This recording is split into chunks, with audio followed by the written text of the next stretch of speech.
Hello friends, welcome to my YouTube channel extrinsic coaching. एक और नया अपडेट आया है about the EPF higher pension.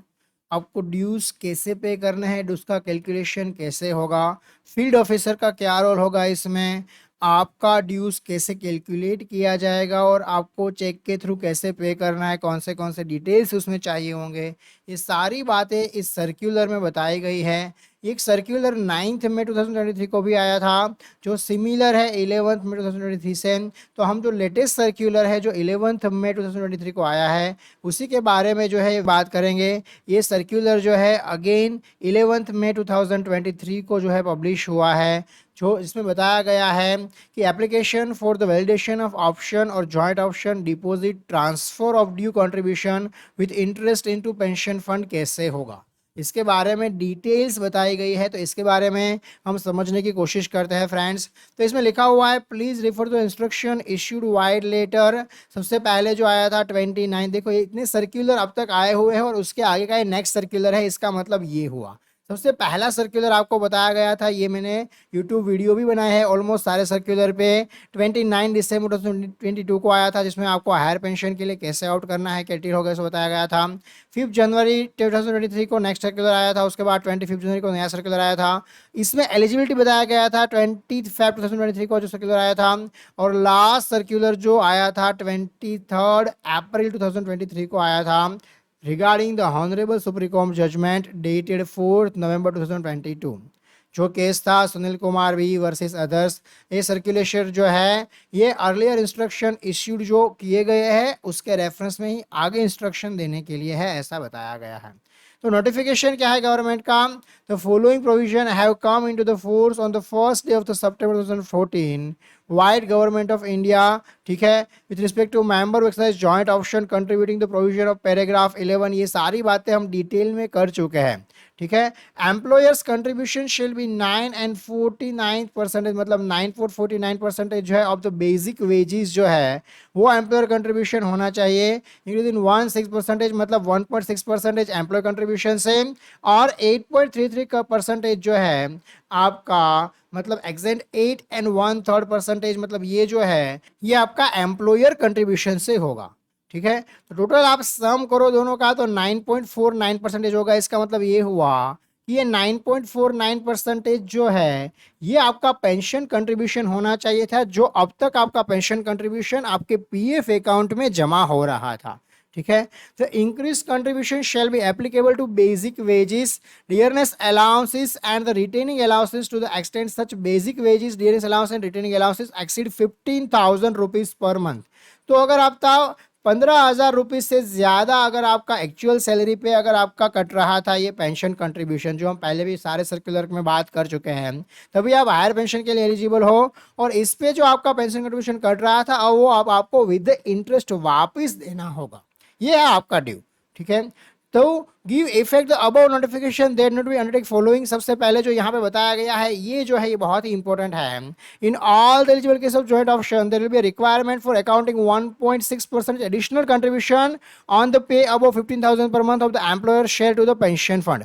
तो एम्प्लॉयर शेयर क्या है सर, एम्प्लॉयर शेयर है 8.33%, उसके ऊपर 1.16% एडिशनल कंट्रीब्यूशन जो है वो आपको देना पड़ेगा। Similarly in eligible cases of the application joint option where past remittance of the higher wages were made in provident fund but not in the pension fund arrangement will be required for 8.33% contribution from the employer share. ये मैंने आपको जैसे बताया कि employer का जो share है वहां से 8.33% और एम्प्लॉई का जो शेयर है मतलब आपका जो शेयर है उसमें से 1.16% एडिशनल कंट्रीब्यूशन आपको टुवर्ड द पेंशन करना पड़ेगा। In case of acceptance of the joint option of the member who are still in the service and OIC has passed the requisite speaking order, the present employer should continue to pay pension contribution on the higher wages in future also, including the increase 1.16% of the wages above rupees 15,000 per month। मतलब अभी भी आपको देखिए अब आपको 8.33% तो higher pension में मतलब आपको मिलने वाला नहीं है जो ईपीएस का आपका कट रहा था, प्लस आपका जो कंट्रीब्यूशन है फॉर एग्जांपल आपका 12% कंट्रीब्यूशन है तो उस 12% में से 1.16% आपका भी टुवर्ड्स पेंशन कंट्रीब्यूशन जाएगा, वो भी आपका कट होगा, ठीक है। अब कैलकुलेशन ऑफ ड्यूज कैसे करना है इसके बारे में बात करते हैं। ये बहुत ही इंपॉर्टेंट है, ये काफी लोग इसमें कंफ्यूज थे, नहीं समझ में आ रहा था कि सर कैसे होगा, कैसे ड्यूज पे करना होगा। तो सारी डिटेल जो है इस सर्क्यूलर में क्लियर की हुई है, तो इसके बारे में बात करते हैं। तो dues will be calculated by the field officer after the verification of the wages detailed submitted by the employer and taking care of the following the in process. आपका फील्ड ऑफिसर जो है वो कैलकुलेट करेगा, verify करेगा, आपका employer जो है वो डेटा दिया है फील्ड ऑफिसर को वो, और उसके बाद वो देखेगा each member pensioners case shall be proceed in the separate file created in e office while clear marking of application ID system generated acknowledgement ID होगा online application for the validation joint option के लिए। और वो e office में, मतलब उसका जो e office होता है उसके लिए हर एक एम्प्लॉय के लिए एक सेपरेट, मतलब हर एक मेंबर के लिए एक सेपरेट फाइल बनेगा friends. In case of accepted और एस्टैब्लिशमेंट, देखिए हर जगह पे यहाँ पे एक्सेप्टेड एस्टैब्लिशमेंट वालों को क्या करना है इसके बारे में डिटेल में बताया हुआ है। इसका मतलब जिसका भी एक्सेप्टेड एस्टैब्लिशमेंट है वो भी हायर पेंशन के लिए एलिजिबल है, और उसको कैसे प्रोसीड करना है वो भी सर्कुलर में डिटेल में बताया हुआ है। In case of accepted establishment, the wage details for the entire period and matching contribution should be available with the accepted establishment and consistent with the record of the trust. तो dues should be calculated month wise in the following manner. कैसे dues calculate होगा, देखिए ये point दिया हुआ है, ये point बड़ा इंपॉर्टेंट है जो आपको जानने में इंटरेस्ट था कि आपको कितना ड्यूज पे करना पड़ेगा, कैसे कैलकुलेट होगा, तो आप खुद से भी कैलकुलेट कर पाओगे। 8.33% of the employer share on the higher pay, मतलब 1995 से या तो date of pay exceed the wage ceiling limit, मतलब जिस डेट से आपका वेज सेलिंग मतलब 15,000 से अबव हुआ, whichever is later will be calculated as per record, तो वो कैलकुलेट किया जाएगा। 1.116% of the employer share on higher pay about the 15,000 per month with effective from the 1 September 2014 will be calculated as per the records towards increase contribution. ठीक है, क्योंकि ये 1 September 2014 के बाद ही आया था, तो ये 1.16% ऑफ द एम्प्लॉयर शेयर जो है, हाँ उसमें भी हायर पे आपका कैलकुलेट किया जाएगा as per record towards the contribution. All amounts already deposited in the pension fund shall be deducted from the sum 5(1) and 5(2) above. तो ये जितना भी अमाउंट है, हाँ ये दोनों का सम होगा, मतलब इसका जो कंट्रीब्यूशन है और प्लस ए कंट्रीब्यूशन है, दोनों का सम होगा। और उसके बाद interest to be charge on the dues as per calculated above shall be the interest earn by the member on their PF accumulations. तो इस पे जो आपको इंटरेस्ट मिला हुआ है, जो भी 8% या 8.1% या 7.9% के मुताबिक जो भी इंटरेस्ट अब तक आपको मिला हुआ है, ये कैलकुलेशंस पे वो इंटरेस्ट भी कैलकुलेट किया जाएगा। ठीक है, होपफुली आपको ये क्लियर हो गया होगा। तो दूसरा यहाँ पे बताया हुआ है कि अनएक्सेप्टेड एस्टेब्लिशमेंट है तो interest shall be calculated as a rate declare under the para 60 of the EPF scheme 1952। For exempted establishment the interest shall be calculated at the rate declare under the para 60 of the EPF scheme 1952 और at the rate declare by the trust of exempted establishment from the time to time whichever is higher if any. ठीक है, मतलब 1952 EPF scheme का मतलब जो भी extended establishment के लिए इंटरेस्ट था वो कैलकुलेट होगा, या तो कोई कंपनी है मतलब जो ट्रस्ट है उसने अगर टाइम टू टाइम उसमें रेट डिक्लेयर किया है, जो भी हायर रेट होगा मतलब इंटरेस्ट का, इन शॉर्ट वो कैलकुलेट होगा, ऐसा बताया हुआ है। Then classification of the application for validation of job transition कैसे होगा, तो field officer will examine each case and classify into the following categories. तो फील्ड ऑफिसर उसके बाद क्या करेगा, 3 कैटेगरी में उसको डिवाइड करेगा। देखिए यहाँ दिया हुआ है 3 कैटेगरीज, 3 कैटेगरीज में फील्ड ऑफिसर वो डिवाइड करेगा। फील्ड ऑफिसर कौन है सर, फील्ड ऑफिसर मतलब ईपीएफओ का एम्प्लॉय, ईपीएफओ का फील्ड ऑफिसर जो होगा ये जो है ये डिवाइड करेगा।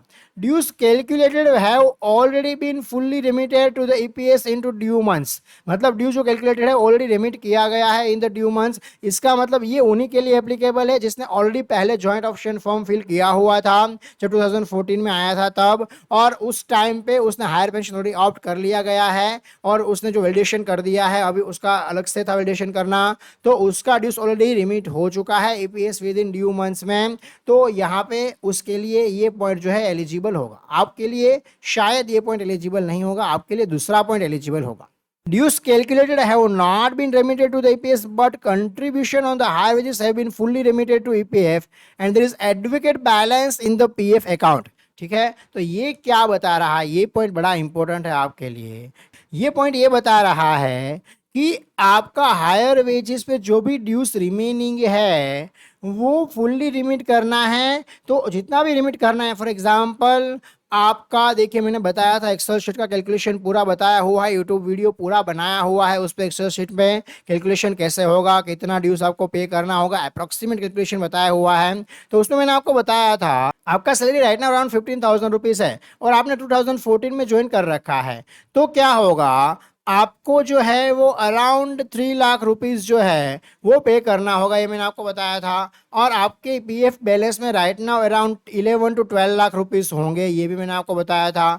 तो अगर 11-12 लाख रुपीस से और 3 लाख ड्यू पे करना है, तो आपको ये दूसरा पॉइंट के लिए आप एलिजिबल हो, मतलब आपका हायर वेजिस पे आपको जो है ड्यू कंट्रीब्यूशन जो है वो ड्यू मतलब जो भी कैलकुलेट किया जाएगा वो आपको वापस देना पड़ेगा, और उतना बैलेंस जितना आपको वापस देना है वो बैलेंस ऑलरेडी आपके पीएफ अकाउंट में है, तो आप सेकंड कैटेगरी में आओगे।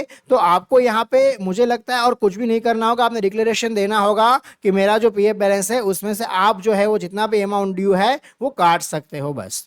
Then third point, dues calculated have not been remitted to EPS but contribution of the IRS have been fully remitted to EPF and there is inadequate balance in the PF account or PF account is with the trust of PF exempted establishment। तो देखिए ये point बड़ा important है, बहुत सारे लोग इसमें eligible होंगे, मतलब ये थर्ड पॉइंट के अंदर आएंगे जिसने अपना पीएफ विड्रॉ कर लिया है। हाँ, मतलब जिसने पीएफ से पैसा उठाया है, वो जॉब कर रहे हैं या तो रिटायर्ड हो चुके हैं और पूरा ईपीएफ उठा लिया है, मतलब पूरा पीएफ बैलेंस जो है वो उठा लिया है। तो अब क्या होगा, अब ड्यू कैलकुलेट होगा, लेकिन आपको जो है for example 10 lakh rupees due है वो आपको पे करना है और आपके पीएफ बैलेंस में 10 लाख रुपीस नहीं है, तो आप जो है वो थर्ड कैटेगरी के अंडर जो है वो आओगे। ठीक है, तो होपफुली आपको समझ में आ गया होगा कि आप कौन सी कैटेगरी के अंडर आ रहे हो। मैक्सिमम लोग सेकंड एंड थर्ड कैटेगरी के अंडर आएंगे जिसने कभी भी अपना पीएफ में बैलेंस उठाया ही नहीं है, और उठाया है तो भी सफिशिएंट बैलेंस अभी भी अवेलेबल है, जितना ड्यूज पे करना है उतना, तो वो सेकंड कैटेगरी के अंडर आएंगे। और सफिशिएंट बैलेंस पीएफ में नहीं है और या तो पूरा पीएफ उठा लिया है या तो बहुत सारा उठा लिया है, फॉर एग्जाम्पल 10 लाख पे करने और 5 लाख ही पीएफ अकाउंट में है, मतलब इनएडुकेट बैलेंस है पीएफ अकाउंट में हो, तो थर्ड कैटेगरी के अंडर आएंगे। तो क्लासिफिकेशन ऑफ एप्लीकेशन जो है आपका फर्स्ट सेकेंड एंड थर्ड तीन कैटेगरी में फील्ड ऑफिसर करेंगे। उसके बाद इंफॉर्मेशन दिया जाएगा आपको on the dues and its deposit. Field officer will intimate the pensioner member in each of the above category about the dues and if any amount that needs to be deposited diverted as per the following table। मतलब उसके बाद field officer जो है वो intimate करेंगे pensioner को। देखिए 6(1) category under para 6 of the circular 6(1) inform the pensioner member through last employer that dues amount has been received. ठीक है, तो pensioner member through last employer, जो भी आपका लास्ट एम्प्लॉयर होगा उसको इन्फॉर्म करना है कि पेंशन अमाउंट जो है वो रिसीव्ड हो चुका है। सेकंड कैटेगरी वाले जो है inform the pensioner member through last employer that dues need to be diverted from provident fund to the pension fund and return consent of the employ should be obtain and provided to field officer. देखिए ये return consent कैसे देना है ये future में आएगा, ये बहुत ही इंपॉर्टेंट है कि रिटर्न कंसेंट, जैसे मैंने आपको बताया कि आपको डिक्लेरेशन देना पड़ेगा कि आपने ऑलरेडी डिक्लेरेशन दे दिया है एक तो कि मैं एलिजिबल हूं तो मुझे कोई दिक्कत नहीं है ड्यूज जो है वो पे करने में, तो अब आपको ड्यूज पे करना पड़ेगा। और ये सेकेंड कैटेगरी के अंदर अगर आप आ रहे हो, जो मैंने आपको बताया यहाँ पे 5(2) में, तो आप सेकेंड कैटेगरी के अंदर आ रहे हो तो आपको जो है वो फील्ड ऑफिसर क्या करेगा, आपको इन्फॉर्म करेगा मेंबर को थ्रू द लास्ट एम्प्लॉयर, जो भी आपका लास्ट एम्प्लॉयर है, अगर आप जॉब कर रहे हो तो आपका जो करंट एम्प्लॉयर है उसके थ्रू आपको इन्फॉर्म किया जाएगा कि आपका ड्यूज जो है वो डाइवर्ट करना है पीएफ से पेंशन फंड में, मतलब आपका प्रोविडेंट फंड से पेंशन फंड में, और एक रिटर्न कंसेंट लिया जाएगा ऑफ द एम्प्लॉय दैट आपको कोई दिक्कत नहीं है, और ये एफओ को जो है वो दिया जाएगा, मतलब फील्ड ऑफिसर को ये दिया जाएगा। और तीसरे केस में क्या होगा, जिसके अकाउंट में सफिशिएंट बैलेंस नहीं है उसके केस में क्या होगा, inform the pensioner member through the last employer that he has इनएडिक्वेट balance in the provident fund.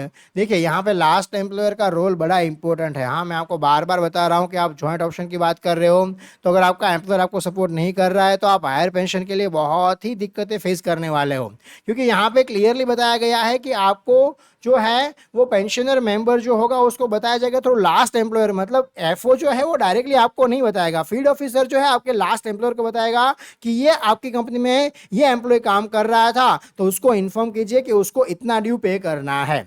और balance needs to be diverted from the provident fund available with the PF to pension fund and return consent of the employ should be obtain and the provided to FO deposit the remaining amount of dues to be made in manner provide in this circular.